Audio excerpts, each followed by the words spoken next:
everybody, and welcome to the Hall Folk Podcast broadcast. I'm your host, Chuck Hall. This episode of the Hall Folk Podcast broadcast is part 2 of a conversation with the Bard, Tony Baker from St. Simon's Island in Georgia. If you haven't checked out part 1, please do so at your earliest convenience. It does kind of set the stage for this part 2. And in part 2, Tony talks about his relationship with the Stone Soup School, travels with Lily, that would be famous dog Lily, for those of us who knew and loved her, the honorary mayor of St. Simon's Island, the successful Save the Beach campaign, playing for President Carter, meeting up with Mickey Newberry, playing with Charlie Robertson and Don Ojadunaway, who have their own Hall Folk podcast interviews in the works, and finally fighting tarpon with Captain Billy on the good ship A1A. All of this from the Bard, Tony Baker, founder of the Transcendental Folkabilly music movement, and one of the dearest friends I've ever had. And many of the music pieces included here are from homemade tapes and CDs that Tony has shared with me over the years, and there's some variance of quality from one music piece to another. But one of the great things that Tony has done is to master the art of the homemade tape. So let's get started on this edition of the podcast with a piece Tony calls The Run, from a tape that he created called These Things Were Loved by Me. Listen to how Tony uses his voice as an instrument of music, and listen to the conversation between the body and the mind and the spirit in the course of a run along the beach at St. Simon's Island. The body expresses its needs while the mind drifts to its concerns, and the spirit, underneath and above all other things, simply experiences the rain, the sun, the wind, and God. As Stan Freberg might say, let's see you do that on television. Part 2 of the Hall Folk Podcast broadcast featuring the Bard, Tony Baker. I'm your host, Chuck Hall. Thanks for listening.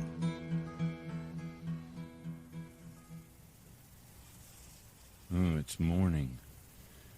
Oh, I've got to go for that run. Well, I'll start the stretches. I might as well start those stretches, yes. Oh, my lower back, it's stiff. Today. Watch the knees. Watch the knees. Oh, I don't think I'm up to it today. Start making those phone calls. Careful, my hip joints are sore. Oh, yes, there's got to be. I hate these push-ups. Some changes. Oh, no. In the no. thing I was working on. You're not really going to go through with this madness.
Sunglasses. I need to wipe my mustache, and I need to tape up this ankle.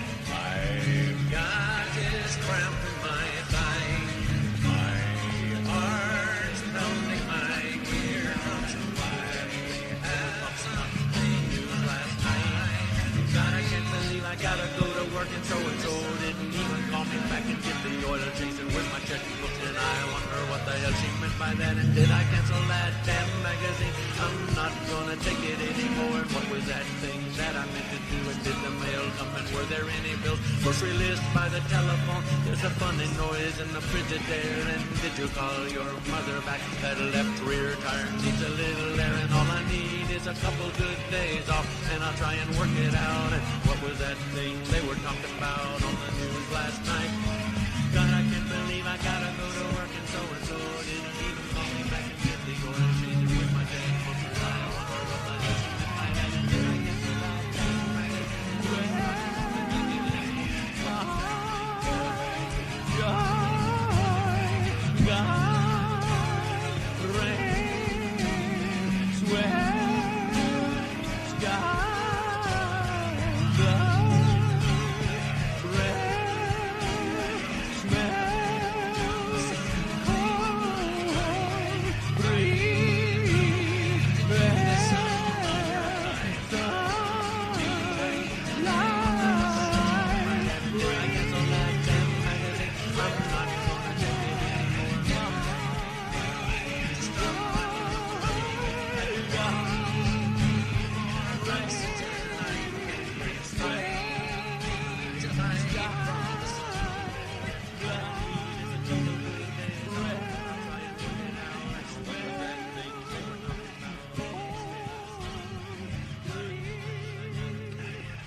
When you got here from here on St. Simons from Key West, what sort of musical activities did you get involved with when you got here? I know you got the working gig. Right. Where did the Stone Soup Suite come from? Okay, well, let's see. My friend Nelson took me, without telling me what to expect, one day he said, I want you to see someplace. So we got in our car and we drove down into north central Florida, somewhere between Orange Park and DeLand, and drove way back into the Palmetto Pine Woods wilderness, into that lake country, and came upon a clearing where there were a bunch of Buckminster Fuller geodesic domes built in very slipshod manner around a 8-acre pristine clear bass lake. And there was a school down there somewhat based on the model of Summerhill, in the sense that it was a school where the children were consulted about what the policies of the school would be. But mostly they were emotionally disturbed and or gifted children that were, most of the kids there were, that was their last stop before juvenile, although there were a good many kids there whose parents didn't have time to home educate them and who did not want them to be educated in the public schools. And I fell in love with Stone Soup School because there were very many enchanting elements to being involved in an environment of that intimacy, and an environment where there was so much love per square inch, and it was very complicated to be there because everybody's personal issues were currency. And we were invited to join staff there. And the whole idea of Stone Soup, the story of Stone Soup that I'm sure almost everyone knows of, where some people were hungry or starving or something, and they went around and asked the neighbors in this village to give them to eat, and everyone said, no, we don't have enough. So they put a stone in some water and boiled it, and then went back to the people in the village and said, listen, we have almost everything we need for our soup, but if you could just spare a few peas or a few pieces of carrots or a few pieces of potatoes, a few scraps of beef or something like that. And by doing that, they were able to tap into the generosity of a village and create a tasty soup for themselves. That was the concept behind Stone Soup School, and it was also kind of how I had put my life together. There was no great career track. There was really no idea about how you go about this. And so what is it that gives flavor to this thing you're cooking up? It is these friends that you make. They come in, they add flavor.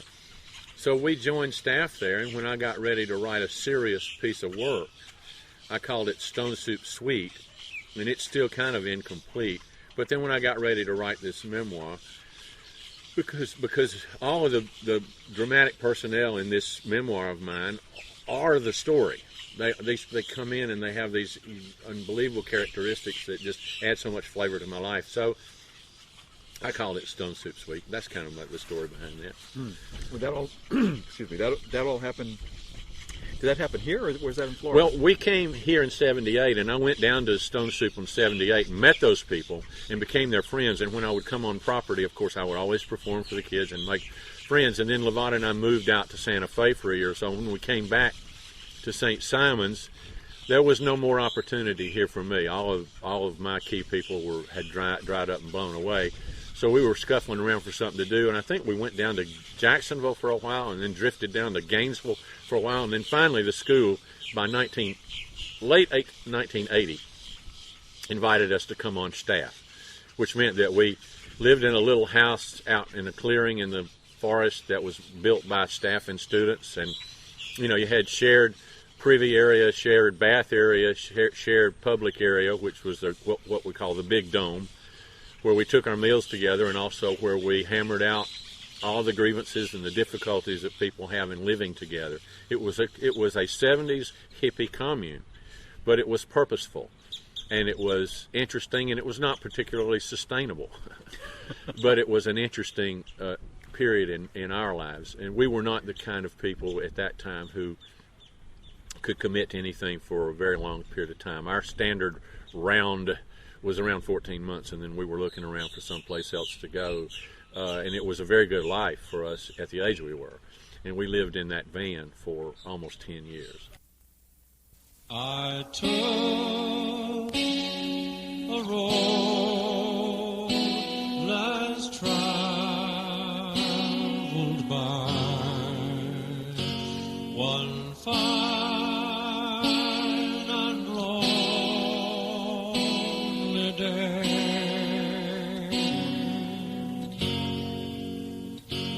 and as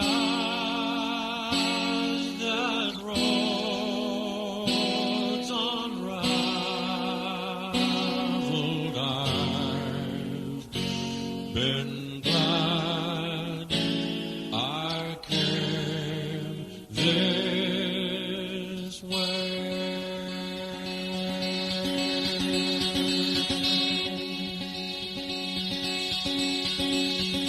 Over the mountains and into the valleys and the hard gray streets and the cold dark alleys, I'm rising like the sun.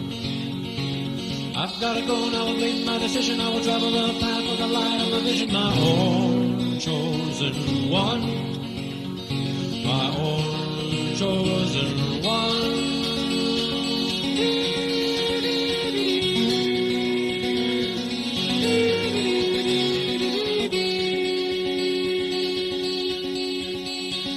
Plunge in the gush and the crush of the river, let it sweep me away with a rush and a shiver. Let me roll, let me roll. I will shout in my pride and my lust and my glee, rolling out on the wet foamy gust of the sea. Let me roll, let me roll. I'm a soul, I'm a soul, a soul.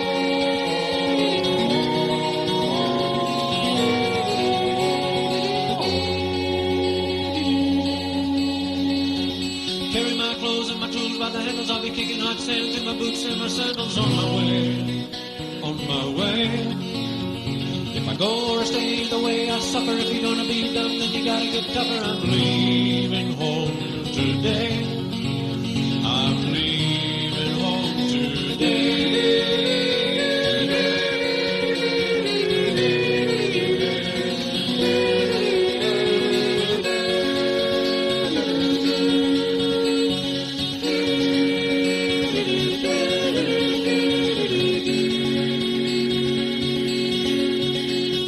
Destiny's day is the day I believe in. I will bless my way, every breath I'm breathing in a song, in a song. I'm taking my vows, it's arranged, I'll never be the same as now. I'll be changed forever. I am gone, I am gone, I am gone. I am gone. The road less traveled. Hi, this is Scott Allard. You're listening to the Hall Folk Podcast broadcast on hallfolk.com. You've got a number of songs about that band. I think of the Little Lily song that talks about traveling around in the Troubadour's van, Right. and all that Right. stuff. We got a dog in Santa Fe when we were living with a bunch of rough Key West people that we had met, that we knew from Key West that we were living with in Santa Fe, and I had worked heavy adobe construction while I was out there, but also I was playing the Santa Fe Hilton and playing a little place down in Tesuque, which is a pueblo outside Santa Fe called El Nidos, which means the nest, which was near the Santa Fe Opera. So I had a pretty good experience of working construction and doing a lot of work, musical work, and trying to write some songs. And we got this little dog and brought her back here and moved into an apartment, and the landlord found out about the dog and said, either that dog goes or you have to move. Well, that was easy. We said, Bye. we told them like General MacArthur told the troops at Corregidor, bye, And then we blew out of here and wound up at Stone Soup School, where a dog was welcome. But so anyway, and then I wrote a 9-minute and 81-second song, 9-minute 31-second song about Little Lily, the famous dog, and then famous dog Lily. Just for our sake of our listeners who do not know this, was at one time the honorary mayor of St. Simons. Right. In 1988, we had a mock election here to raise money for the battered women's shelter I almost remember the name of it, the battered women's shelter. It won't come to me.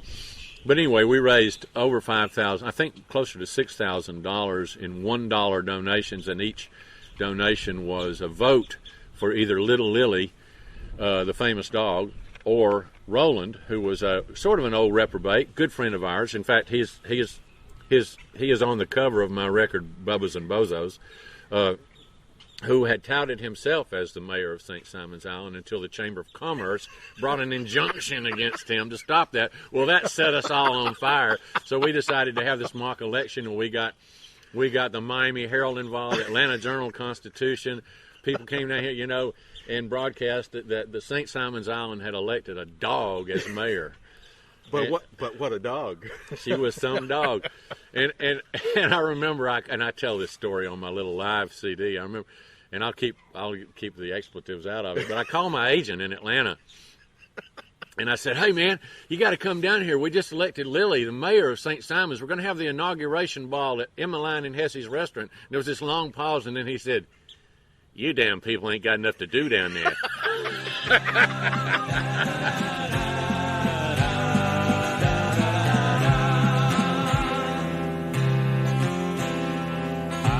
Just younger, but Lily was young, with miles to be traveled and songs to be sung. And we were out on the road in and among the people and places we'd know. A right likely tale of a dog and a man heading somewhere in a troubadour's van. Play that next gig and stay with the plan. A one-man dog and one-man show. La la la la la la la la la. And many is the day when we go for a run, for body and mind, but mostly for fun. And Lily'd fire off like a shot from a gun when she'd see a rabbit or squirrel. Then I'd start to miss her and I'd start to fret till I'd see her there on that path up ahead. A memory that I will never forget again in my mind would unfurl.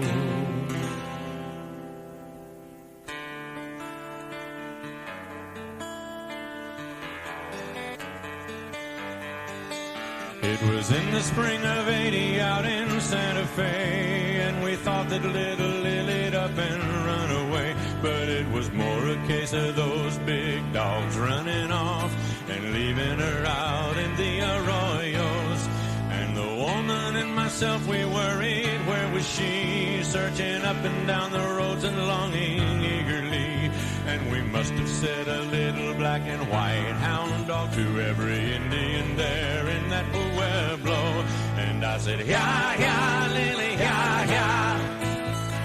You my dog or ain't you, little Lily, ya, Lily, come ya." By a week or so it dawned upon this chronicler that we might wonder ever after what became of her. And that uncertainty was as hard for me and her as knowing that the worst thing had happened. But one evening when I thought that I could stand the cost, I just finally let her go and gave her up for lost. And if I'm lying, I'm dying. The moment I did that, she scratched on the door of that cabin. And I said, "Ya, ya, Lily, ya, ya. Are you my dog or ain't you, little Lily, ya, Lily, come ya."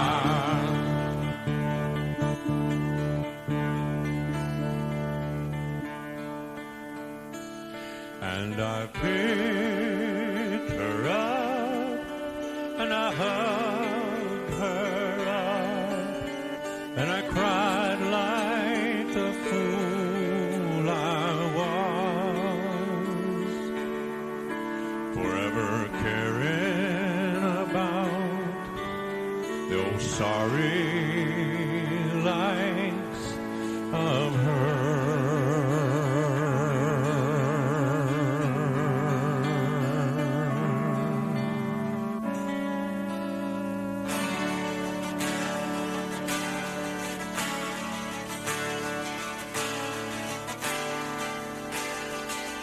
This was a motel lounge gig, pure and simple.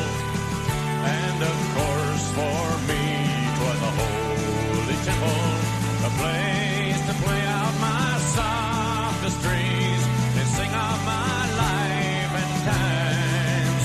And I played to the final curtain, did some final tunes and some final flirting, singing and drinking them burgundies until I was sanguine.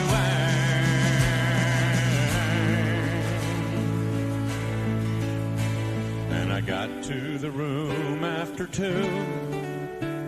and the look Lily gave me I would not give you, but I fed her and took her to walk on the levee and look down at the dark river there. And we went back and crashed on the bed, and we roared off to sleep and we slept like the dead. But I woke up at dawn and still feeling no pain, decided I'd go run 6 miles in the rain. Not my mama, not my papa, not the woman I love, not the stranger from Galilee. Galilee would have give you a nickel to go out of that door and into that rain with me. Little Lily, she beat me down 3 flights of stairs because she would not be denied. And we went for a run in that cold driving rain down there by that riverside, and the rest of the world splashing up on that bridge with their headlights and wiper blades. Never noticed 2 fog breathing crazies below on one of 1,000 escapades. When we finished, we went back. I climbed in a tub, then we commenced to slumber in till the time came for me to grab up my guitars and head back down to that bar again.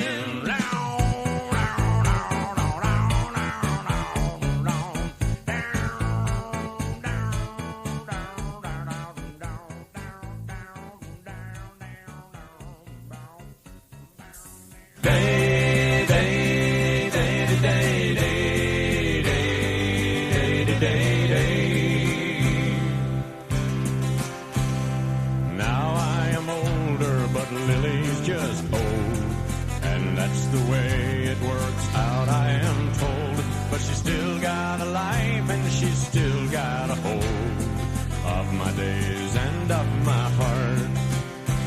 It's a right likely tale of a man and a hound getting together and traveling around till the road leads them home. Now the folks in this town rarely will see us apart. She still rides shotgun when I take the wheel, and I try to ignore her sometimes, oh, but she'll keep staring at me so intensely until I spontaneously write us a hit. Beezer was a beezer, and a beezer was she, riding down the highway just a-looking over at me. She thinks I'm the best kind of songwriter man can be, and the beezer was a beezer, and the beezer was she.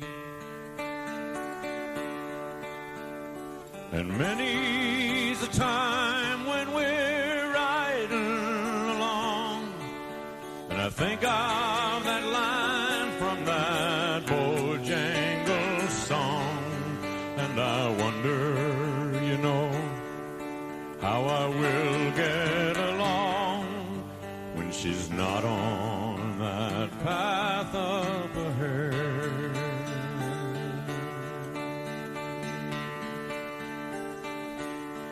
I'll probably hold myself and rock myself and cry like the fool I've been,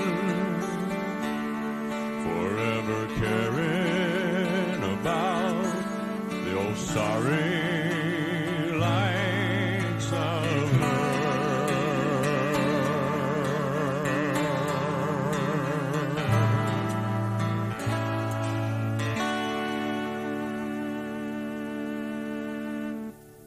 This is John Schindler. Whenever I'm in Jaffrey, or even in my living room, I'm listening to the Hall Folk Podcast broadcast on hallfolk.com. Talk about the save the beach stuff that you were involved with here. Man, you okay. In 1982, I was walking through Neptune Park here, and somebody had tacked a sign to one of these oak trees here, said there's a meeting at the casino. For some reason, they call the community center here a casino. I don't know the historic reason for that, because there's never been any gambling legal on St. Simon's, but it's our little community center. And they said, meeting at the casino tonight. They're talking about renourishing the beach. Well, what we learned was that renourishing the beach means that they put a 550-foot jetty, which they call a groin, out in the ocean, and then they go out. There's something terribly humorous about that. Yes, stop the groin. And then they went out in, and then after they do that, then the Army Corps of Engineers goes out here in this channel and gets dredge material to deepen the channel for the shipping that comes through here. And that dredge material has a composite of all the filth and dirt from all this heavy industry here, the paper mill and all the chemical plants and stuff like that, and dump that up on the beach and create a false beach where there'll be no bird life, no shells, nothing probably radioactive, to make it look like it's safe to build some more condos. And we got wind of that. We mounted a recall petition to kick. Who's we? We, we were a bunch of unaligned, disparate in origin citizens of St. Simon's who were impervious to political pressure. Either they were wealthy and retired, or just street people like us who, what, you going to throw me in the briar patch? I came out of the briar patch, and we created this interesting alliance of wealthy Republicans who wanted to maintain the quality of life of this habitat, and environmentalists and people like that and people who wanted to keep St. Simon's more simple and more residentially oriented. And we combined, raised 19,000 petition signatures on various petitions, one of which was a recall petition for the county commissioner who had supported this measure, and other petitions had to do with taxation. We didn't have any money, we didn't have any clout, but we were motivated, and we had information, and we were talented people. And so we had bake sales and flea markets and concerts, and when that wouldn't work, we'd go to county commission meetings and toss Molotov cocktails out into the middle of everything and raise enough hell that we kicked out a sitting commissioner, put our own commissioner in place, and stopped that project. And so I wrote 4 or 5 or 6 songs during that period of time, including the song for this whale sculpture over here. A friend of ours, Keith Jennings, a sculptor, created a ferro-cement likeness of a northern right whale to put here in Neptune Park, looking out across St. Simon's Sound. I want to stop right there for just a second. Okay. And to try to describe it. It looks like you've all seen pictures of whales breaching, and it looks like this whale is just coming up right out of the beach. Right. And with a young one on its back. It's a calf. It's a beautiful sculpture. Thank you. Place. I mean, well, the thing, Keith Jennings had a connection to Stone Soup School. He married one of the girls who was a founding staff member there. But the right whale is a species of right whale who will be extinct. There are only about 300 of them left, and they live between Newfoundland and Melbourne, Florida, but they do their calving here, which means that they come up here to give birth to their calves and to teach their calves how to live. But they get run over by shipping and poisoned by the effluvium of our industry and stuff like that. So they will not survive. So in a sense, this beautiful sculpture here overlooking St. Simon's Sound will one day be a monument to a race of beings that used to live out there and thrive.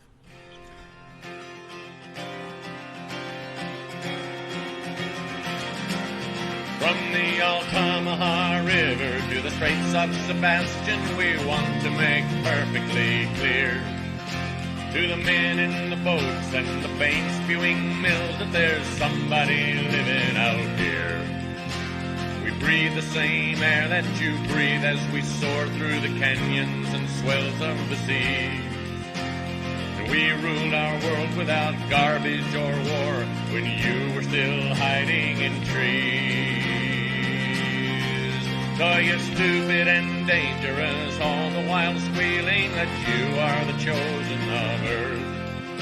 While it's clear to us all that it's death you are dealing, and that with a murderous mirth. You called us the right whale for slaughter, that slaughtered our mothers for oil.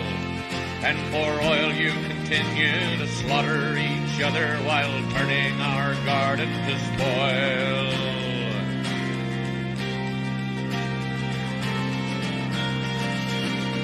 Cats with their mothers a promise to keep.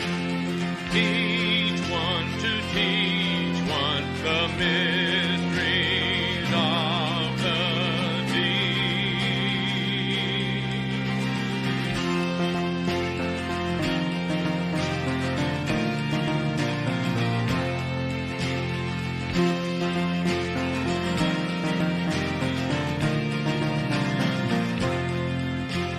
scan the wild reach of the ocean in search of the vaporous bee of our blow.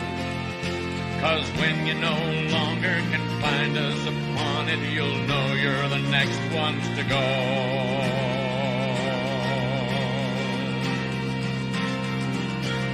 From the Cape of Canaveral to the North Bay of Fundy, we want to make perfectly clear to the men in the boats and the paint-spewing mills that there's somebody living out here.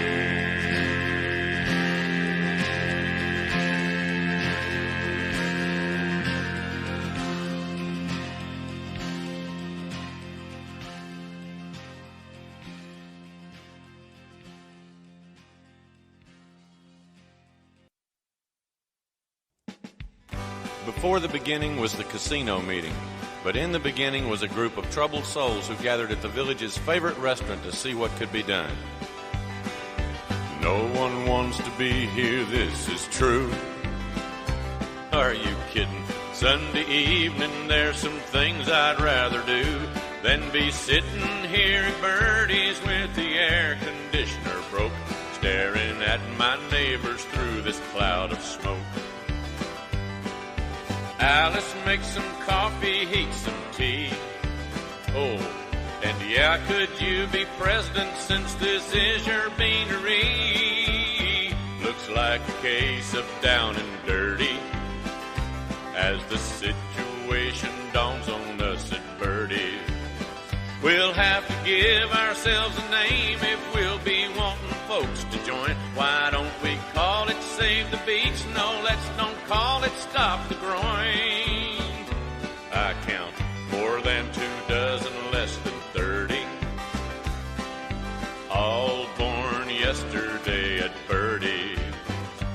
We've ourselves to blame to be in this ridiculous position, wherein all the freaking money and about half the politicians are the property of people we can't see. At the bank, the chamber, and the company.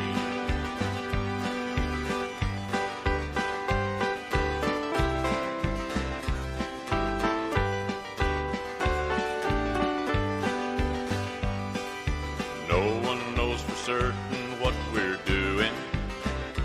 I don't even think that anyone believes that we can win with petition drives and band concerts and flea markets and such. That's about all we know to do, and that ain't much. But by God, we're gonna do what we can do. This is our island that we're talking about, so hey folks, I'm with you. I count more than 24, less than 30, and all born yesterday at Birdie's. We'll have to give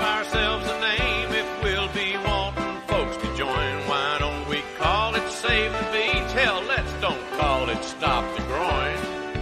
You gotta be kidding me. Give me a break. 'Cause we're more than 24, less than 30. And all born yesterday at Purdy.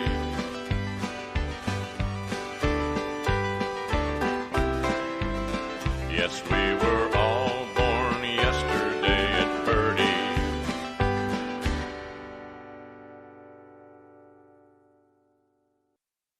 Change of subject. You threatened to tell this story earlier. I'm going to make you tell it now. Talk about playing for President Carter. Oh, great. The assistant general manager of the Jekyll Island Club Hotel, where I said I spent 20 years playing music, became the general manager of the Windsor Hotel, a hotel of similar vintage over in Americus, Georgia, which is 9 miles from Plains, Georgia.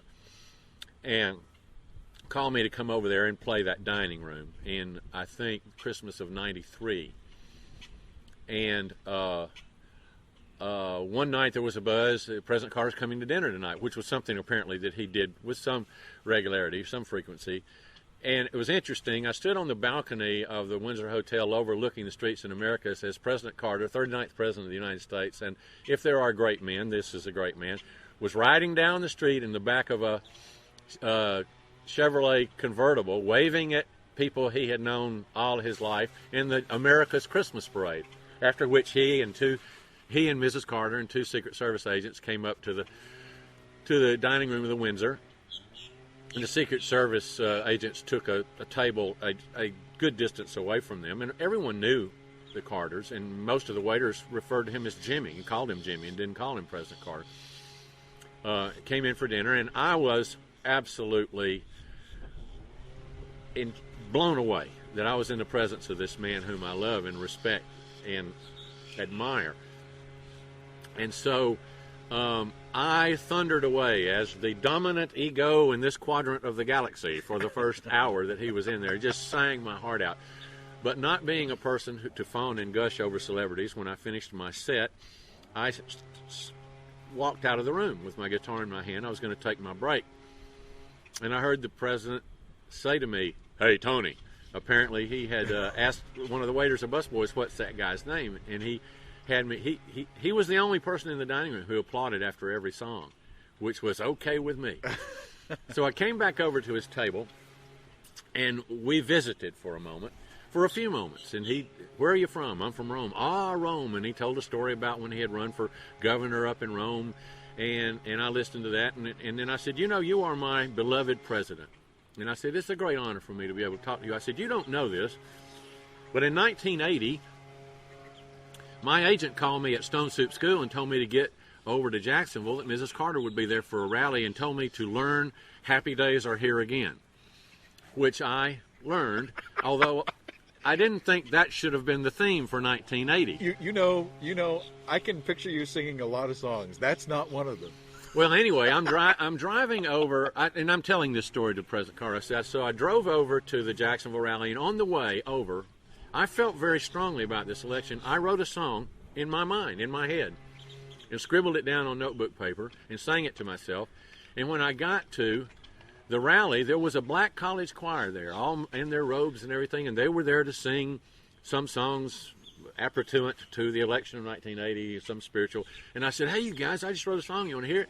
And I sang it for them, and they said they liked it. So I ran out to the drugstore and got some poster paper and wrote down the lyrics in magic marker on poster paper and put it down at the bottom of the stage and taught this. And these black college choirs sang my song that had only been written a few minutes before as I drove from Crescent City, Florida over to Jacksonville. And President Carter said, "Well, sing it to me." And I said, "Okay." So I sang, "We don't need vanity, we just want sanity. What kind of man is he? Who would our leader be to face reality in its complexity and try to keep us free and do it peacefully?" And there was this little pause, and then President Carter said, "Well, if I'd known about that, I might have won re-election." I said, "I think you would have." And by that time, everybody in the dining room had stopped what they were doing to listen to this transaction between us. And when I said, I think he would have, the whole dining room just broke up. And it was a great moment in my life. And I love telling that story. So thanks. And that is a great moment. And it's something that you will remember forever. That's right. And tell that story. I love telling that story. One of the things that I greatly admire about the way that you play and sing and have attacked your career, because attack is really the operative word.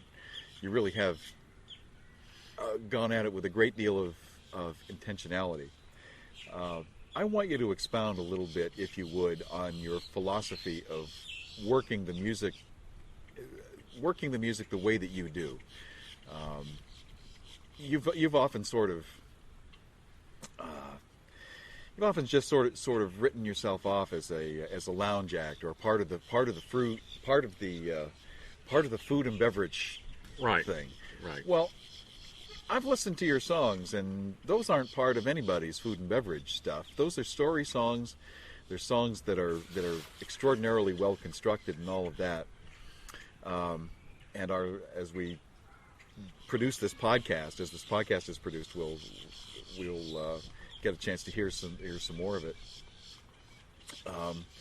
But it takes everything that gets done. Anything that gets done has to get done with some sort of philosophy behind it.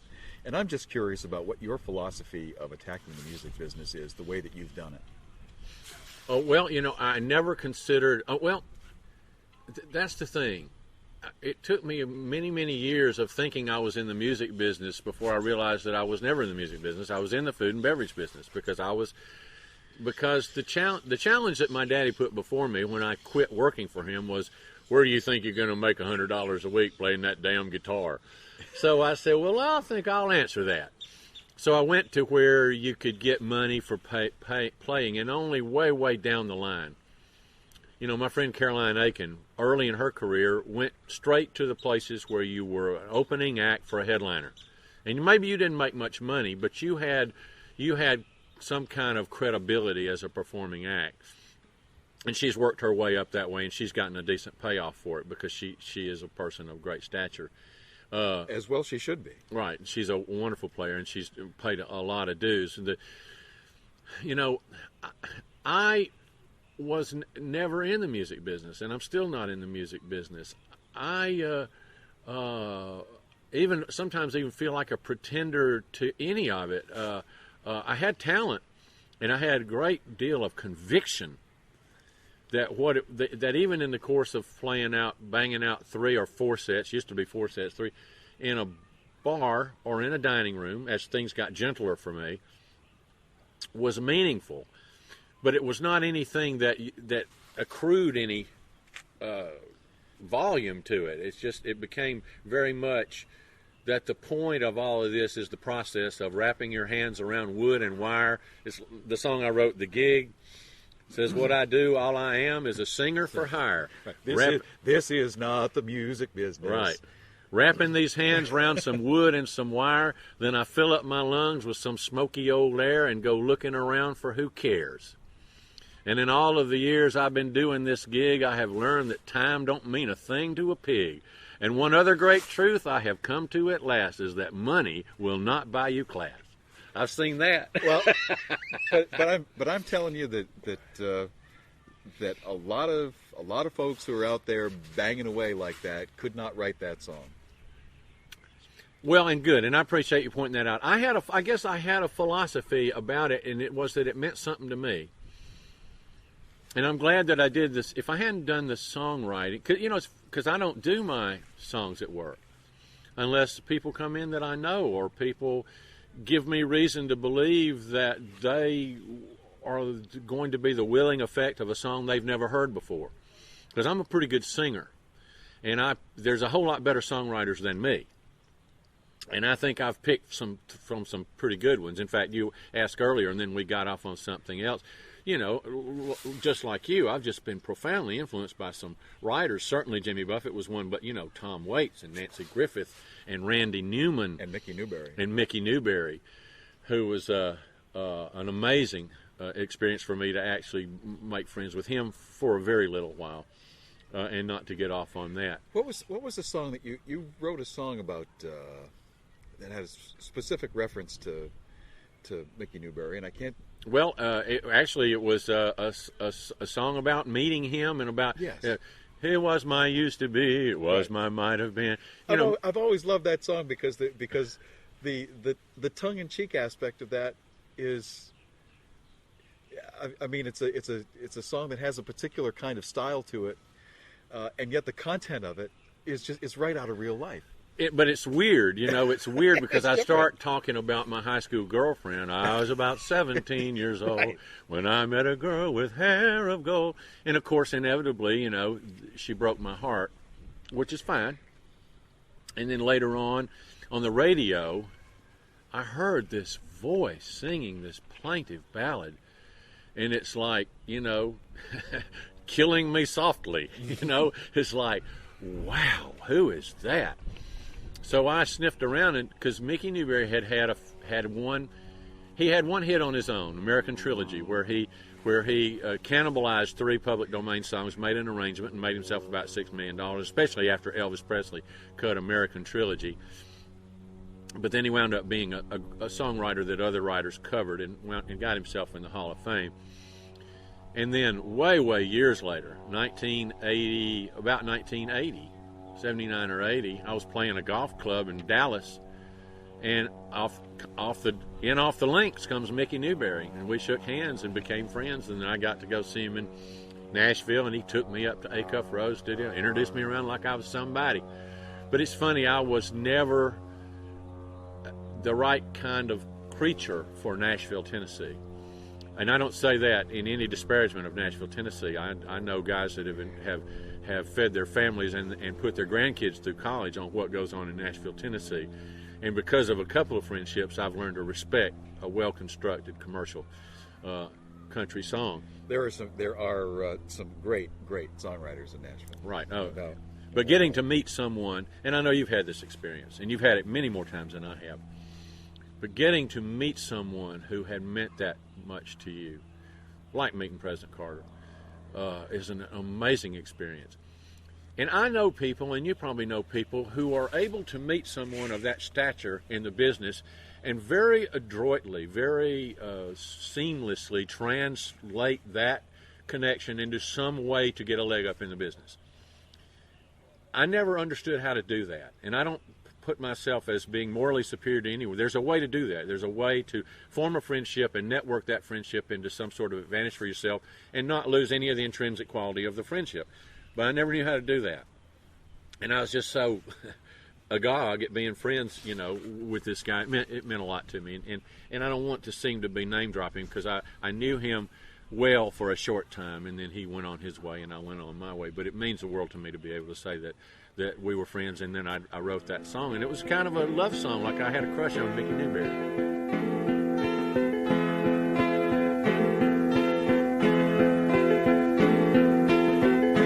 I was about 17 years old,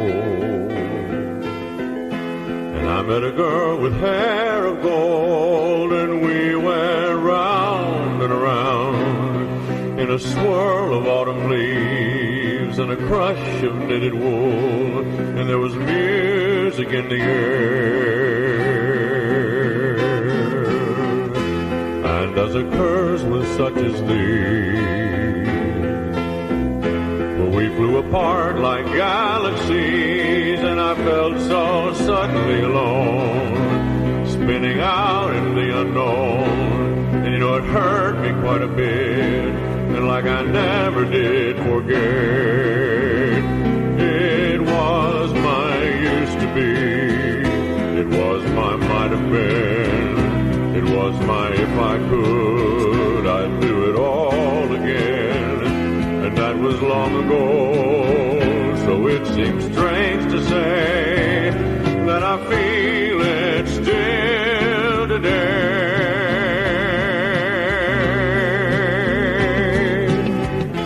Long about then, a year or so,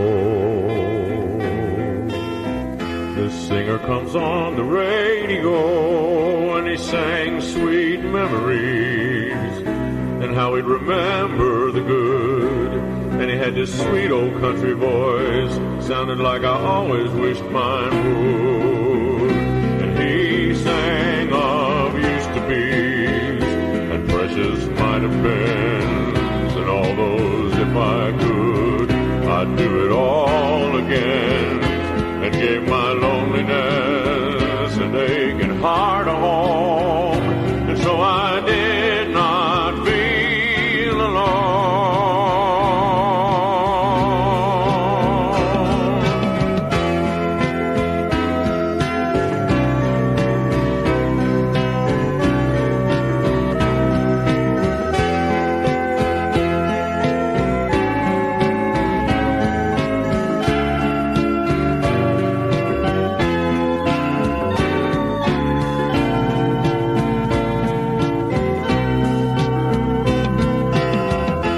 Much later on, I met the guy,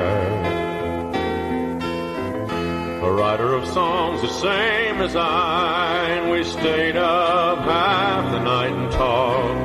And he's got some pretty weird ideas, and he don't like onions, not at all.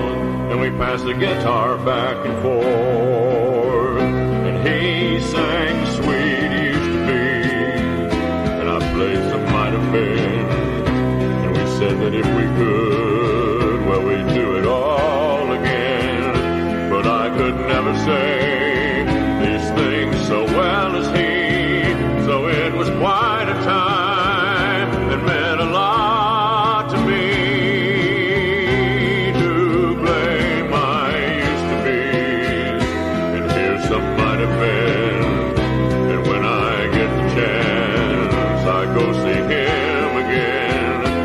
We just like to sit and do that sort of thing, and we sure do love to play and sing.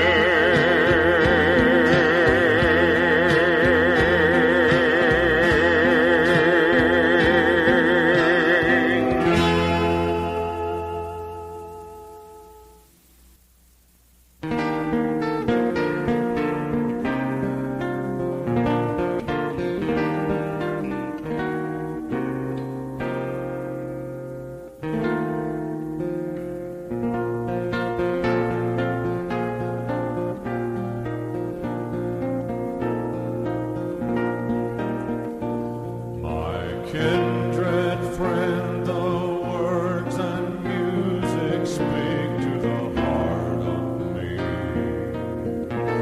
And there's no end and there's no other way that I want to be. And time will bring those changes like those changes that we've been through. And I can see some changes that those changes have made in you. The roads we lay lead us away and bring us home again. And here with you is just as home as anywhere I've been. They loved your songs in Waycross, or did I tell you so?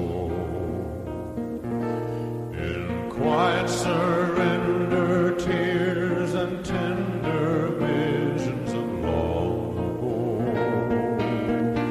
The sad and ragged dreamers, for those hands of time to heal.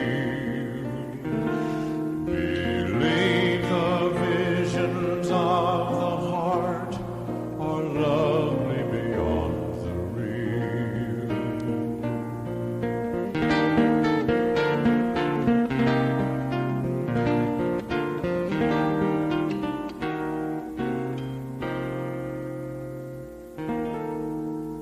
And then quite necessarily some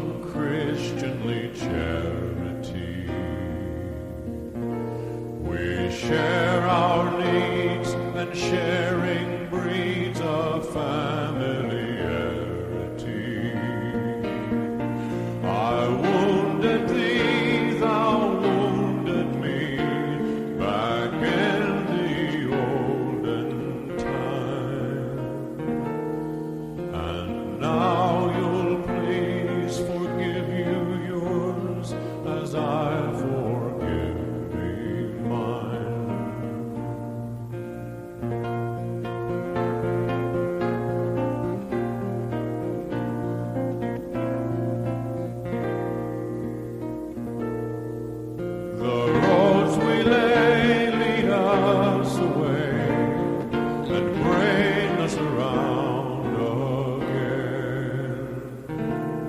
And here with you is just as home as anywhere I've been. My kindred friend, the words and music speak to the heart of me. And there's no end, and there's no other way that I'd want to be.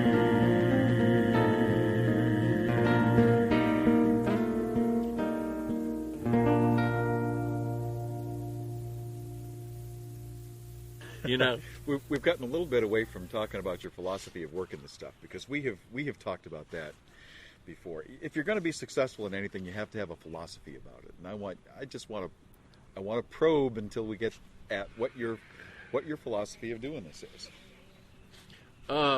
This is. Let's start here.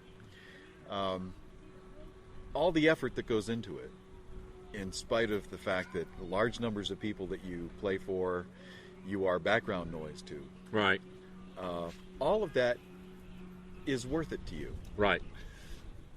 And I guess my question would be, why? Well, connection. You know, I mean, I'm having to discard all these flip answers, like, you know, beats working, which it does. It really does beat working. As a working man, I can tell you that, yeah, there are days where I feel that way. Right, playing music for a living beats working. If you don't, it carries with it some indignities, but I don't know any job in the world that doesn't carry some indignities with it. I always thought it was a privilege to say that you played music for a living. To me, it'd be like the same as saying you were a brain surgeon or a rocket scientist. What do you do for? I'm an entertainer.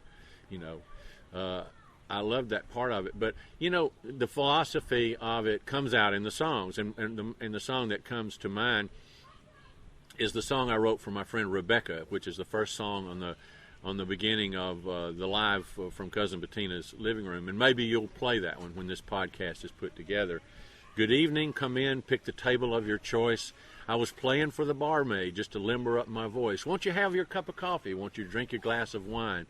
Won't you sit back and listen to this music of mine? I was hoping you'd make it. I have a song here to sing. I've been holed up in my old motel room composing, and it's my way of reaching for the best way to touch, and I will not say too little, and I will not say too much. Excellent.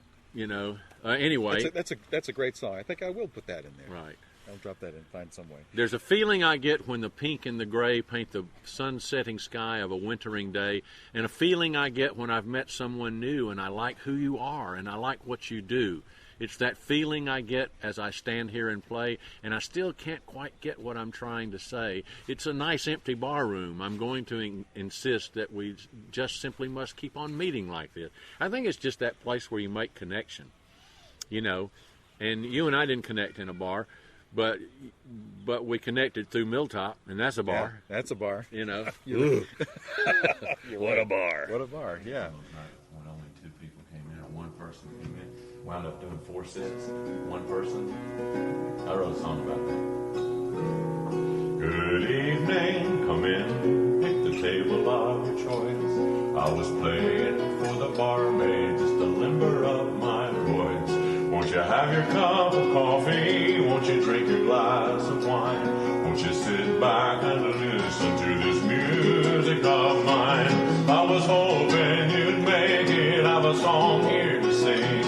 I've been holed up in my old motel room composing, and it's my way of reaching for the best place to touch. And I will not say too little, and I will not say too much.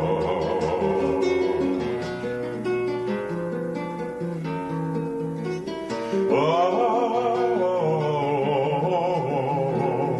there's a feeling I get when the pink and the gray paint the sun-setting sky of a wintering day, and a feeling I get when I've met someone new, and I like who you are, and I like what you do. It's that feeling I've got as I I sit here and play, and I still can't quite get what I'm trying to say.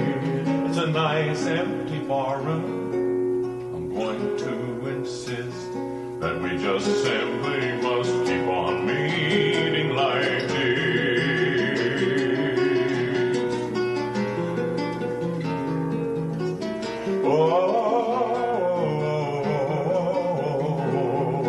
Where two or three are gathered, I always say, and your sunsets and your lovers, they do get away. But as sure as I'll get this here next line to rhyme, those good things keep happening all of the time.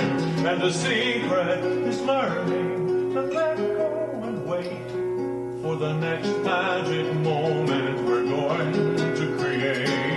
And I just had this feeling that somehow we might become friends for this evening, or friends for this life. La, la, la, la.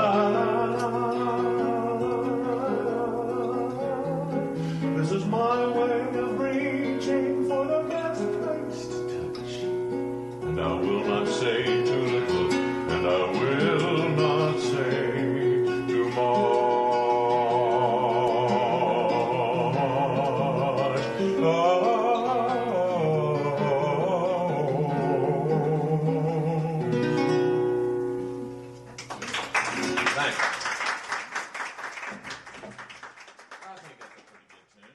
Very, very quickly. Yeah. Where did you meet up with Charlie and Don? Charlie Robertson and Don Dunaway. Okay, I was playing the first gig I got in Key West. We got down to Key West one afternoon, and we were walking by a place at the corner of Caroline Street and Duval Street, and a place called the Bull and Whistle. And I said, that looks like a place. So I told my friend, and Lovato was with us, I said, you guys go wander around. I'm going to run back to the car and get my guitar. I never went 5 paces away from the house. We were down there from Miami, where I was playing at the Officers Club at the Homestead Air Force Base. You know, Speaking of gigs that I can't imagine anybody right. having. I was like doing George Carlin comedy at the Homestead Air Force Base Officers Club.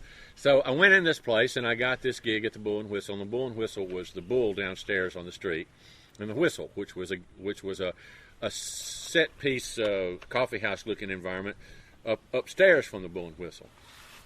It was called Lou's Bar when Buffett played there, but when Lou the dog died, Arnold the owner changed it from, because he grieved so much for Lou, he changed it from Lou's Bar to the Bull and Whistle.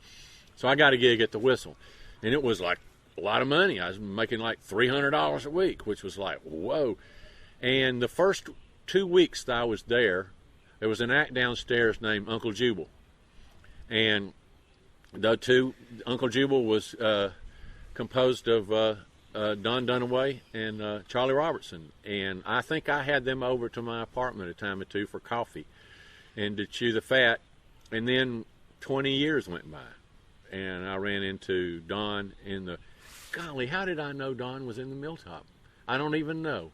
I think I might have just wandered in there and seen it was him. And we weren't good friends. We were just playing the same room. But there was some connection between Don and me. I don't know what it is. And Charlie and I have a more casual connection. But anyway, over 20 years later, we ran into each other again in St. Augustine. Now, so that must have been where you gave him Autumn Flowers. Yeah. Because he gave that to me. I gave Don. I had just written my kid brother got killed in a car wreck in 1986. And in 88, I took my kid brother's motorcycle and did a long drunk motorcycle trip out to the Midwest to see my friend Toomey.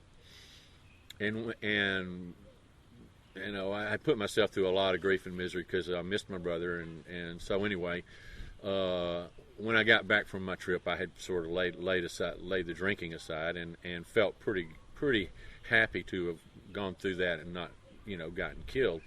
And so when I got back, I had some songs on my heart to write, and we didn't need much money then.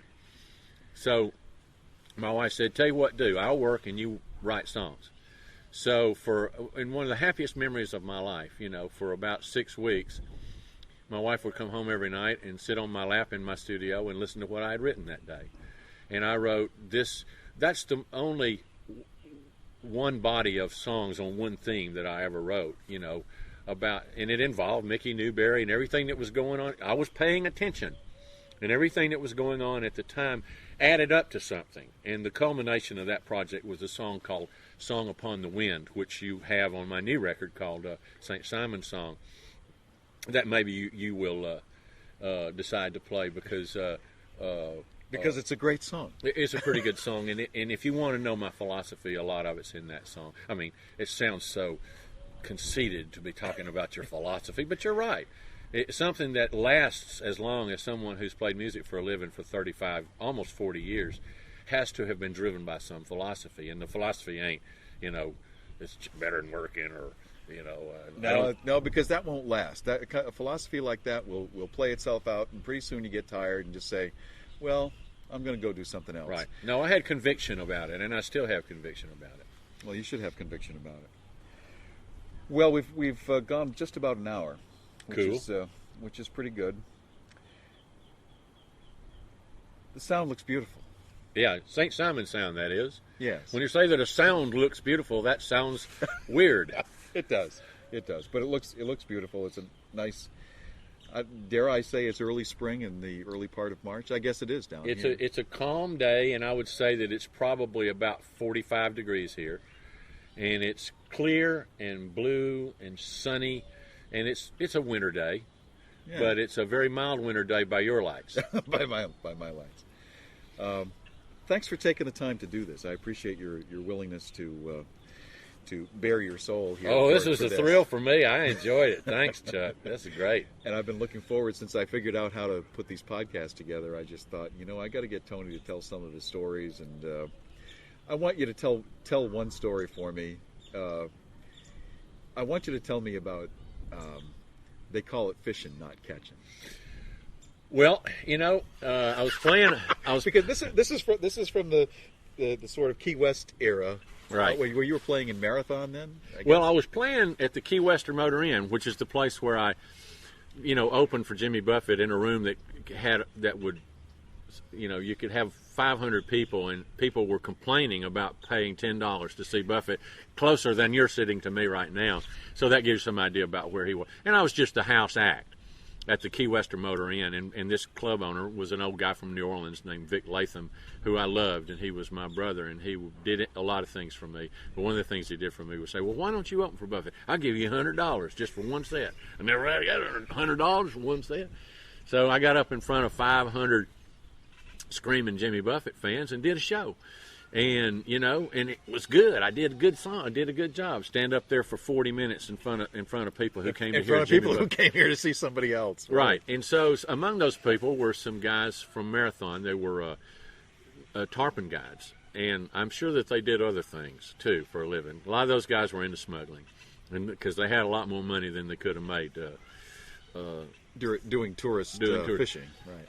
But one night, back on my afternoon gig, one of these guys, Billy Rabito, came in with a bunch of other swarthy-looking characters from up the Keys and sat and listened very intently to my music, as he always did. And my music was not like the kind of music that was getting played down there. It was the sort of, as Vic Latham used to say, sort of, what did he call it, Presbyterian bluegrass.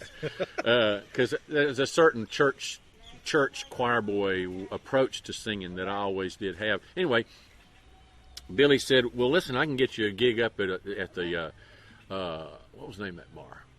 It doesn't matter, but Dockside Lounge in Marathon. And I said, great, let's do it. So I got a gig up there. And one night he came by and he said, listen, I'm going to take you tarpon fishing tonight. And I said, well, what's tarpon fishing? He said, well, what time you get off? I said, 2 a.m. He said, I'll be back at 2 a.m. So he came back, and in the meantime, he had gone out under the bridges with his cast nets and caught up a bunch of live mullet. Mullet's fish might run 8-10 inches long. Pretty good sized fish on its own for baits. And he already had them in his live well and came back to get me at the... Actually, I was at Faro Blanco Resort by then. I was at the Faro Blanco Resort, which means the White Lighthouse. And we got in his truck and went hauling ass across the 7 Mile Bridge at 2:30 in the morning and got in his boat, the A1A, and went out in those channels. And he set me in the back of that boat and hooked a big fat mullet on the end of this line. And this was not angling, because I mean this wasn't skilled fishing. You just let a bait fish out on the end of the line, and he says, "May I tell the story the way it was on the record?" Tarpon poop. Right. Well, no, I can't tell it that way. Anyway, so he sets me up in the back of the boat where I'm rocking there, and I've got the fishing pole straight up in the air, and he says, "All right, now you feel the mullet get nervous. You know the tarpon's about to strike. When you feel the tarpon strike, lower the rod, come back hard, and whine." And I said, "Why does the mullet get nervous?" And he said, "Because all mullet have an innate fear of winding up as tarpon." And I said, "Oh, I hadn't thought of that." So anyway, I got one of those tarpon on the line and fired him up and fought him for about 45 minutes, and we did that all night long till the sun was coming up. All apologies, by the way, to the tarpon, because that was not fun for them. We were doing that for fun, but that was not fun for them. It took me a long time to actually realize that. But again, it was one of those experiences that transformed me, because the beauty of it is unbelievable. The way your senses are filled with the ocean, and the smell of fish, and the power of a 100-pound tarpon, and the terror of a small bait fish, and all those things come together. It was a very real experience. And as we drove across the bridge the next morning at sunup, I said, "Is this what you do for a living?" He said, "Yeah, pretty good, isn't it?" And I said, "Yeah, but what do you charge?" And he said, "Well, I get $2.50 a tide." And he said, "And sometimes I fish 3 tides in a row if I've got some black beauties." And I said, "But what if you take some guy out for 4 or 5 tides and, you know, he's paid you over $1,000 and you hadn't caught a fish?" And Billy said, "Well, that's why they call it fishing and not catching." And I said, "That sounds like a song to me." So that's that story. And all apologies, but that didn't seem to be any other way to tell it except the way it was told to me. Oh, so. But that's a great song, and it's a great story. Transcendental Folkabilly, huh? Right. That's what Tony Baker does. Well, yeah. It's I had to come. You know how people come up to you and say, "What kind of music do you play?" What do you do? Yeah. What kind of music do you play? So I came up with this. You know, I go. They say, "What kind of music do you play?" And I say, "Transcendental Folkabilly." And they go, "Oh yeah." Sure. Yeah, I heard a lot of that. You know. So anyway, I'm just not goofing on people, but people seem to want to have some way to pigeonhole your music. It's an understandable impulse, but you know, what kind of music do I play? I guess I play Transcendental Folkabilly. Well, what you do is you play Tony Baker music. Yeah. And nobody else does that. I'm the founder of the Transcendental Folkabilly music movement. And you know, Charlie Robertson and I were reflecting one day about Tony Baker music, and we decided that if God hadn't given us a Tony Baker, we would have to invent one for ourselves. Very nice thing for you to say. I appreciate that, Chuck. Thank you for your time. Thank you for your friendship. And let's go get a bite to eat, huh? I'm with you. I'm hungry. I'm tracking with you, boo. All right, man.